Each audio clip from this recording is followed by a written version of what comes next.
നമസ്കാരം ഫ്രണ്ട്സ്, ഞാൻ നിങ്ങളുടെ സനിൽ പെരുന്തോട്ടത്ത്. ഡൽഹി വെരി എന്ന കമ്പനിയുടെ IPO വന്നിരിക്കുകയാണ്. മെയ് 11 മുതൽ 13 വരെയാണ് ഈ IPO ഓപ്പൺ ആയിരിക്കുന്നത്. കമ്പനിയെക്കുറിച്ച് പറയുമ്പോൾ റവന്യൂ ബേസ്ഡ് ആയിട്ട് നോക്കുമ്പോൾ ഇന്ത്യയിലെ ഏറ്റവും വലുതും ഏറ്റവും വേഗത്തിൽ വളർന്നുകൊണ്ടിരിക്കുന്നതുമായിട്ടുള്ള ഒരു ഫുള്ളി ഇൻ്റഗ്രേറ്റഡ് ലോജിസ്റ്റിക് സർവീസ് കമ്പനിയാണ് ഇതെന്ന് പറയാം. മാത്രമല്ല ഒരു ന്യൂ ഏജ് സ്റ്റാർട്ടപ്പ് കമ്പനി കൂടിയാണ്. ഈ കമ്പനി 5235 കോടി രൂപയാണ് വിപണിയിൽ നിന്ന് സമാഹരിക്കാൻ ഉദ്ദേശിക്കുന്നത്. അതിൽ 4000 കോടിയും ഫ്രഷ് ഓഹരികളാണ്, ബാക്കിയാണ് ഓഫർ ഫോർ സെയിൽ ആയിട്ട് വരുന്നത്. ഇത് ഇന്റർനാഷണൽ ഫണ്ടുകളായിട്ടുള്ള സോഫ്റ്റ് ബാങ്ക്, കലൈൽ തുടങ്ങിയിട്ടുള്ള ഫണ്ടുകളുടെ സപ്പോർട്ടോട് കൂടി ആരംഭിച്ച ഒരു കമ്പനിയാണ്. ഈ കമ്പനിയുടെ IPO വിശേഷങ്ങളിലേക്ക് കടക്കുന്നതിന് മുമ്പ് എപ്പോഴും പറയാറുള്ള പോലെ തന്നെ നിങ്ങളുടെ സപ്പോർട്ട് വളരെയധികം ആവശ്യമാണ്. കമൻറ്റുകളും അതുപോലെ തന്നെ ലൈക്കും ചെയ്യാൻ മടിക്കരുത്. പിന്നെ നിങ്ങൾ സബ്സ്ക്രൈബ് ചെയ്യാതെ കാണുന്നുണ്ടെങ്കിൽ സബ്സ്ക്രൈബ് ചെയ്യുക, അതോടൊപ്പം തന്നെ ബെൽ ബട്ടൺ പ്രസ് ചെയ്യാനും മടിക്കരുത്. നമുക്കിനി വീഡിയോയിലേക്ക് കിടക്കാം.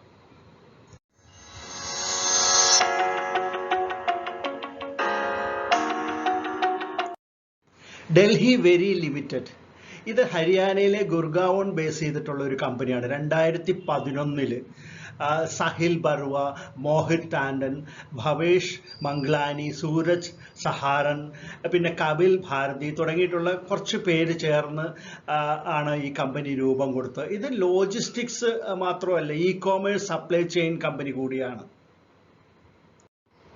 ഇനി നമുക്ക് കമ്പനിയുടെ നെറ്റ്വർക്കിനെ കുറിച്ച് നോക്കുകയാണെങ്കിൽ വളരെയധികം വലുതാണ് കമ്പനിയുടെ നെറ്റ്വർക്ക് എന്നുള്ള മനസ്സിലാവും. അതായത് ഇന്ത്യയുടെ ആ ജോഗ്രഫിയിൽ തന്നെ നോക്കുകയാണെങ്കിൽ 88.3% ആണ് ഇവരുടെ നെറ്റ്വർക്ക് സൗകര്യങ്ങളുള്ളത്. ഇത് ഈ ഇ-കോമേഴ്സും പിന്നെ ലോജിസ്റ്റിക് കമ്പനി ആയതുകൊണ്ട് പിൻ കോഡ് വെച്ചിട്ടാണല്ലോ ഇവർ ഓരോ സ്ഥലങ്ങൾ ഐഡൻറ്റിഫൈ ചെയ്യുന്നത്. അങ്ങനെ നോക്കുകയാണെങ്കിൽ 17,045 പിൻ കോഡുകളുള്ള ഏരിയകളിൽ ഇവർക്ക് കവറേജ് ഉണ്ടെന്നുള്ളതാണ്. അപ്പോൾ ഏകദേശം മൊത്തം ഇന്ത്യയിലെ 90,300 മറ്റോ ആണ് ടോട്ടൽ ഉള്ള പിൻ കോഡുകളുള്ളത്. അതിൽ 88.3% ഈ കമ്പനിക്ക് നെറ്റ്വർക്ക് ഉണ്ട് എന്നുള്ളത് വളരെ എടുത്തു പറയേണ്ട ഒരു കാര്യമാണ്. ഡൽഹി വരിക്ക് രാജ്യത്തുടനീളം വിവിധ തരത്തിലുള്ള സർവീസ് സെൻറ്റേഴ്സ് ആണുള്ളത്. 164 നെറ്റ്വർക്ക് ഇൻഫ്രാസ്ട്രക്ചർ തന്നെയുണ്ട്. 124 gateways, 20 automated sort centres, 83 fulfilment centre ഉണ്ട്, പിന്നെ 35 കളക്ഷൻ പോയിന്റ്സ് ഉണ്ട്, 24 റിട്ടേൺ പ്രോസസ്സിംഗ് സെൻറ്റേഴ്സ് ഉണ്ട്, 249 സർവീസ് സെൻറ്റേഴ്സും 120 ഇൻ്റർമീഡിയറ്റ് പ്രോസസ്സിംഗ് സെൻറ്റേഴ്സും 2235 ഡയറക്റ്റ് ഡെലിവറി സെൻറ്റേഴ്സുമാണ് ഉള്ളത്. അതായത് 2021 ജൂണിലെ കണക്ക് വെച്ചിട്ടാണ് ഇത് പറയുന്നത്. ഇത് കൂടാതെ 474 പ്രൊഫഷണൽസ് അവരുടെ എഞ്ചിനീയറിംഗ് ഡിപ്പാർട്ട്മെന്റിലും ഡാറ്റാ സയൻസ് ഡിപ്പാർട്ട്മെന്റിലും പിന്നെ പ്രോഡക്റ്റ് ടീമായിട്ടും അത്രയും പ്രൊഫഷണൽസ് കൂടി വർക്ക് ചെയ്യുന്നുണ്ട് കമ്പനിയിൽ. ഇനി നമുക്ക് കമ്പനിയുടെ പ്രൊമോട്ടേഴ്സ് ആരാന്ന് നോക്കാം. കമ്പനിക്ക് പ്രത്യേകിച്ച് പ്രൊമോട്ടർ എന്ന് പറയുന്ന ഒരു ഗ്രൂപ്പ് ഇല്ല. ഇത് പ്രൊഫഷണലി മാനേജ്ഡ് കമ്പനിയാണ്. പല കമ്പനികൾക്കും ഇപ്പോൾ അങ്ങനെയാണ്. നമുക്ക് ഉദാഹരണത്തിന് നിഫ്റ്റി ബേസ്ഡ് ആയിട്ടുള്ള L&T, ITC, ICICI bank, IDFC തുടങ്ങിയിട്ടുള്ള പ്രധാനപ്പെട്ട പല കമ്പനികൾക്കും പ്രൊമോട്ടർ എന്ന് പറയുന്ന ഒരു ഗ്രൂപ്പ് ഇല്ല. ഇപ്പോൾ അതെല്ലാം പ്രൊഫഷണലി മാനേജ്ഡാണ്. ഈ കമ്പനിയും പ്രൊഫഷണലി മാനേജ്ഡ് കമ്പനിയാണ്. പ്രൊമോട്ടർ എന്ന് പറയാനായിട്ട് ഒരു വ്യക്തിയോ ഒരു ഇൻസ്റ്റിറ്റ്യൂഷനോ ഇല്ല എന്നുള്ളതാണ് ഇതിൻ്റെ പ്രത്യേകത. അപ്പോൾ ഇതിൽ 5235 കോടി രൂപയാണ് ഇവരിപ്പോൾ റേസ് ചെയ്യുന്നതെന്ന് നമ്മൾ പറഞ്ഞു. അപ്പോൾ അതിൽ 1235 കോടി രൂപയ്ക്കുള്ളത് ഓഫർ ഫോർ സെയിലാണ്, എക്സിസ്റ്റിംഗ് ഇൻവെസ്റ്റേഴ്സ് വിൽക്കുന്നതാണ്.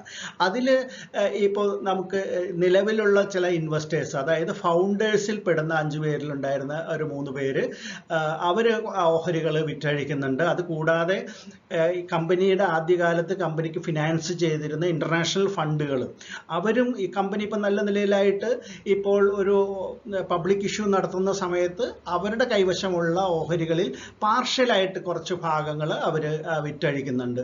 അതിൽ ഇപ്പം ഫൗണ്ടേഴ്സിൽ പെടുന്നത് കപിൽ ഭാരതി, മോഹിത് ടാൻഡൻ, സൂരജ് സഹാരൻ തുടങ്ങിയിട്ടുള്ള ആളുകളാണ് പാർഷ്യലായിട്ട് ഓഹരികൾ വിൽക്കുന്നത്. പിന്നെ ഇൻസ്റ്റിറ്റ്യൂഷൻസിൽ ഇപ്പോൾ നേരത്തെ പറഞ്ഞ പോലെ വിദേശ ഫണ്ടുകളിൽ കാർലൈൽ, ജപ്പാൻ സോഫ്റ്റ് ബാങ്ക് അവരുടെ കുറച്ച് ഫണ്ടുകൾ ഇവർ 2 പേരും വിൽക്കുന്നുണ്ട്. അതുപോലെ തന്നെ ടൈംസ് ഇന്റർനെറ്റും ഫോസൺ എന്നീ 2 ഫണ്ടുകളും കുറച്ച് ഓഹരികൾ വിറ്റഴിക്കുന്നുണ്ട്. ഈ അവസരത്തിൽ ഡൽഹിവരി വാസ്തവത്തിലെ 7460 കോടി രൂപയ്ക്കുള്ള ഇഷ്യൂ ആണ് ആദ്യം പ്ലാൻ ചെയ്തിരുന്നത്.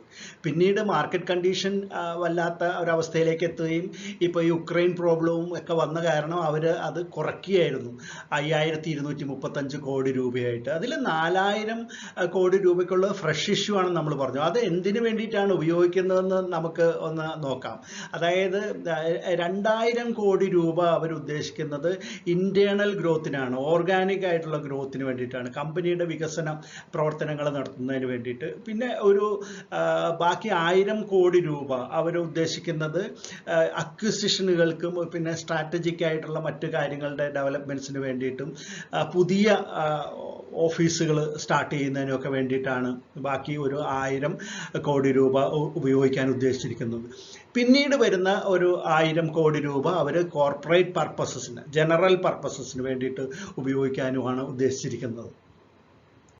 ഇനി കമ്പനിയുടെ ഫിനാൻഷ്യൽസിലേക്ക് നോക്കുകയാണെങ്കിൽ ഒറ്റ നോട്ടത്തിൽ തന്നെ വളരെ അധികം ലോസിൽ പോകുന്ന ഒരു കമ്പനിയായിട്ടാണ് നമുക്കിതിനെ മനസ്സിലാക്കാൻ സാധിക്കുന്നത്. 2019 1694.9 കോടി രൂപയുടെ റവന്യൂ വരുമ്പോൾ അതിൻ്റെ എക്സ്പെൻസസ് 3478.2 ആയിട്ടാണ് കാണുന്നത്. അതായത് നെറ്റ് ലോസാണ് 178.4 ലോസാണ് കാണിക്കുന്നത്. അതിൻ്റെ പ്രോഫിറ്റ് മാർജിൻ എന്ന് പറയുന്ന സ്ഥലത്തും ലോസാണ് വരുന്നത് 10.5% എന്ന് പറയുന്നത്. അപ്പോൾ ഇതിൽ പ്രധാനമായിട്ട് നമ്മളൊന്ന് അറിഞ്ഞിരിക്കേണ്ട ഒരു കാര്യമുണ്ട്. ഫാൽക്കൺ ഓട്ടോടെക്, സ്പോട്ടോൺ തുടങ്ങിയിട്ടുള്ള സമാന കമ്പനികളെ അക്വയർ ചെയ്യുന്നതിന് വേണ്ടിയിട്ട് പണം മുടക്കിയ ഒരു കമ്പനിയാണ്.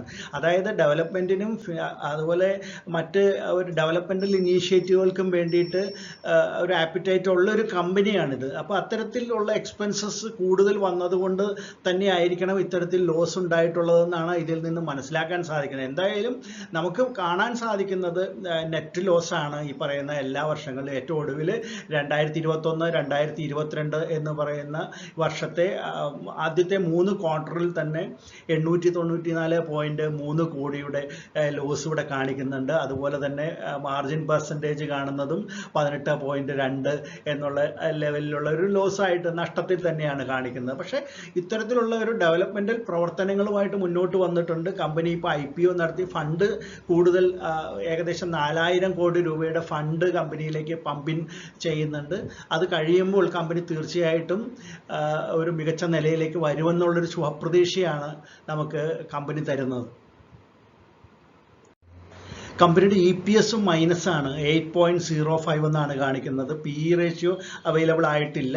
റിട്ടേൺ ഓൺ നെറ്റ്വർത്ത് 14.66% ആണ്. ബുക്ക് വാല്യൂ 54.79 ഉണ്ട്.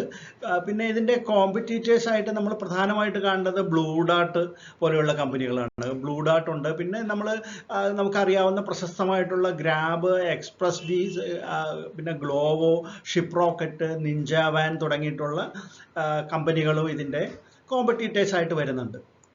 ഇനി IPO ഡീറ്റെയിൽസ് ഒറ്റ നോട്ടത്തിൽ നമുക്കൊന്ന് പരിശോധിക്കാം. IPO ഡേറ്റ് 11-ാം തീയതി മുതൽ 13-ാം തീയതി വരെയാണ്.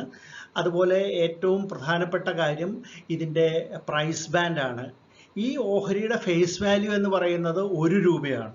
ആ 1 രൂപ വെച്ച് നോക്കുമ്പോൾ ഇതിൻ്റെ പ്രൈസ് ബാൻഡ് ഇട്ടിരിക്കുന്നത് 462, 487 എന്നാണ്. അപ്പോൾ അപ്പർ ബാൻഡ് 487 ഇരട്ടിയാണ് വന്നിരിക്കുന്നത്. അത് കുറച്ച് കൂടിയ പ്രൈസിങ് തന്നെയാണ് എന്ന് പറയാതിരിക്കാൻ നിവൃത്തിയില്ല. കാരണം ഈ പ്രൈസ് ബാൻഡൊക്കെ തീരുമാനിക്കുന്നത് ലീഡ് മാനേജേഴ്സാണ്.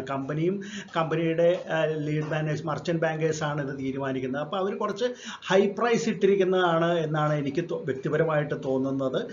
ഇതിൻ്റെ ഫ്രഷ് ഇഷ്യൂ നമ്മൾ നേരത്തെ പറഞ്ഞ പോലെ തന്നെ 4000 കോടിയും ഓഫർ ഫോർ സെയിൽ 1235 കോടിയുമാണ്. അപ്പോൾ ടോട്ടൽ സൈസ് വരുന്നത് 5235 കോടി. മിനിമം ലോട്ട് നമ്മൾ ഒരു റീറ്റെയിലർ അപ്ലൈ ചെയ്യേണ്ടത് 30 ഷെയറാണ്. 13 ലോട്ട് വരെ അപ്ലൈ ചെയ്യാവുന്നതാണ്. പിന്നെ റീറ്റെയിലേഴ്സിന് നൽകുന്ന അലോക്കേഷൻ 10% മാത്രമേ ഉള്ളൂ. എന്തുകൊണ്ടാണ്? ഇത് നഷ്ടത്തിൽ പോകുന്ന ഒരു കമ്പനിയാണ്. നഷ്ടത്തിൽ പോകുന്ന കമ്പനി 10% റീറ്റെയിലേഴ്സിന് സെബി അനുവദിച്ചിട്ടുള്ളൂ. മറ്റേത് ലാഭത്തിൽ പോകുന്ന കമ്പനിയാണെങ്കിൽ മിനിമം 35% നമുക്ക് ലഭിക്കുന്നതാണ്. ഇത് NSEയിലും BSEയിലും ലിസ്റ്റ് ചെയ്യും. ടെൻറ്റേറ്റീവായിട്ട് ഇതിൻ്റെ ഡേറ്റുകൾ നോക്കാം. അലോട്ട്മെൻറ്റ് ഡേറ്റ് വരുന്നത് May 19, റീഫണ്ട് 20, ഡിമാറ്റ് അക്കൗണ്ടിലേക്ക് ക്രെഡിറ്റ് വരുന്നത് May 23, ലിസ്റ്റിംഗ് May 24 അപ്പോൾ ഈ കമ്പനി അപ്ലൈ ചെയ്യണോ എന്ന് പലരും ഇപ്പോൾ വിചാരിക്കുന്നുണ്ടാവും. എന്തായാലും ഇത് ഹൈ പ്രൈസ് ഷെയർ ആയതുകൊണ്ട്, ഹൈ പ്രൈസ്ഡ് ഷെയർ ആയതുകൊണ്ട് തീർച്ചയായിട്ടും ഒന്ന് ആലോചിച്ചിട്ടേ ചെയ്യാവൂ. മാത്രമല്ല ഇപ്പം നഷ്ടത്തിൽ പോകുന്ന കമ്പനിയാണ്. നമ്മൾ നേരത്തെ പറഞ്ഞ പോലെ അവർ ഫെഡെക്സ് എന്ന് പറയുന്ന ഇന്റർനാഷണൽ ഫേമസ് ആയിട്ടുള്ള ഫെഡെക്സ് എന്ന് പറയുന്ന കമ്പനിയാണ് ഇവരുടെ പാർട്ട്ണർ. വിദേശ രാജ്യങ്ങളിലെല്ലാം ബിസിനസ് ചെയ്യുന്നതിലുള്ള അവരുടെ പാർട്ട്ണർ ഫെഡെക്സ് ആണ്. അത് വളരെ ഫേമസ് ആയിട്ടുള്ള ഒരു കമ്പനിയാണ്. മാത്രമല്ല ഫാൽക്കൺ ഓട്ടോടെക് എന്ന് പറഞ്ഞ പോലെ നേരത്തെ ഞാൻ പറഞ്ഞു, അത് അക്വയർ ചെയ്യുകയല്ല, അതിൽ നല്ലപോലെ ഒരു ഇൻവെസ്റ്റ്മെന്റ് ഈ കമ്പനി നടത്തിയിട്ടുണ്ട് ഫാൽക്കൺ ഓട്ടോടെക്കിൽ. അത് കൂടാതെ സ്പോട്ടോൺ എന്ന കമ്പനിയാണ് ഇവരെ അക്വയർ ചെയ്തിട്ടുള്ളത്. അതായത് അവരുടെ ആ ഡെവലപ്മെന്റ്സിന് വേണ്ടിയിട്ടുള്ള ഒരു ആപ്പിറ്റൈറ്റ് അതിൽ കാണുന്നു എന്ന് നമ്മൾ നേരത്തെ പറഞ്ഞു. അത് തീർച്ചയായിട്ടും നമ്മൾ ശ്രദ്ധിക്കേണ്ട ഒരു കാര്യം തന്നെയാണ്. പക്ഷേ ഇപ്പോൾ നഷ്ടത്തിൽ പോകുന്ന ഒരു കമ്പനിയിൽ ഇപ്പോൾ LICയുടെയൊക്കെ IPO വന്നിരിക്കുന്നു. ഇനിയും നിരവധി IPOകൾ വരാനിരിക്കുന്ന ഈ സാഹചര്യത്തിൽ ചെറുകിടക്കാരായ നമ്മളെപ്പോലെയുള്ളവർ എന്തിനാണ് ഇത്രയും റിസ്കി ആയിട്ടുള്ള ഒരു കമ്പനിയിൽ ഇൻവെസ്റ്റ് ചെയ്യുന്നത് എന്ന് എനിക്ക് വ്യക്തിപരമായിട്ടൊരു അഭിപ്രായമുണ്ട്. അത് നിങ്ങളുടെ ഉചിതമായിട്ട് ചെയ്യുക. ഇതാണ് എൻ്റെ വ്യക്തിപരമായിട്ടുള്ള അഭിപ്രായം. ഡൽഹിവരി ലിമിറ്റഡിൻ്റെ registrar link time India private limited എന്ന കമ്പനിയാണ്. അതുപോലെ ഇതിൻ്റെ ലീഡ് മാനേജേഴ്സും എല്ലാം തന്നെ പ്രശസ്തമായിട്ടുള്ള കമ്പനികൾ തന്നെയാണ്. Kotak Mahindra capital, Morgan Stanley India, BOFA securities, city group global market തുടങ്ങിയിട്ടുള്ള കമ്പനികളാണ് ലീഡ് മാനേജേഴ്സ് ആയിട്ട് വർക്ക് ചെയ്യുന്നത്.